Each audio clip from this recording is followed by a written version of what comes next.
अग्निराज नामक विशाल साम्राज्य पर सम्राट विक्रमादित्य तृतीय का शासन था। उनका शासन साहस, न्याय और समृद्धि के लिए प्रसिद्ध था। उनके महलों में वैभव था, सेना शक्तिशाली थी और प्रजा उनका सम्मान करती थी। फिर भी राजा के हृदय में एक अजीब खालीपन बना रहता था।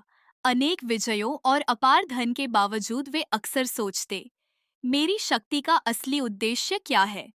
एक दिन मंत्री राघव ने राजा की बेचैनी को महसूस किया। जब राजा ने अपना मन खोला तो राघव ने उन्हें झेलम नदी के किनारे रहने वाले संत काशी अनंत से मिलने का सुझाव दिया। राजा ने साधारण यात्री का वेश धरा और मंत्री के साथ यात्रा पर निकल पड़े। रास्ते में उन्होंने गांवों, खेतों और साधारण लोगों के जीवन को देखा और समझा कि वे अपनी प्रजा से कितने दूर हो गए थे। आखिरकार वे शांत आश्रम पहुंचे। वहां न कोई भव्यता थी, न शिष्यगण, सिर्फ शांति और प्रकृति की मधुर ध्वनियां। प्राचीन बरगद के नीचे आशी अनंत ध्यान मग्न बैठे थे। बिना आंख खोले ही उन्होंने राजा का स्वागत किया। राजा उनके सामने झुक गए और अपने मन का खालीपन तथा उलझन व्यक्त की। संत ने एक मिट्टी का घड़ा उठाया और उसे पानी से इतना भर दिया कि वह छलकने लगा। वे बोले, यह घड़ा अपने भीतर इतना भरा है कि यह अपनी ही क्षमता खो देता है। तुम भी ऐसे ही हो।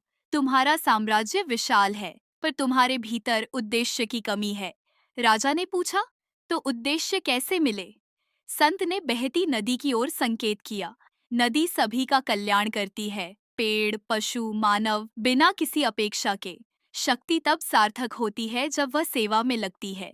विजय स्थायी नहीं होती, पर कल्याण का प्रभाव पीढ़ियों तक चलता है। पहले स्वयं को बदलो, तुम्हारा साम्राज्य स्वतः बदल जाएगा। इन शब्दों ने राजा के मन को नई दिशा दी। राजधानी लौटकर विक्रमादित्य ने शासन का स्वरूप ही बदल दिया। करों में राहत दी, विद्यालय और अन्नागार बनवाए, न्याय को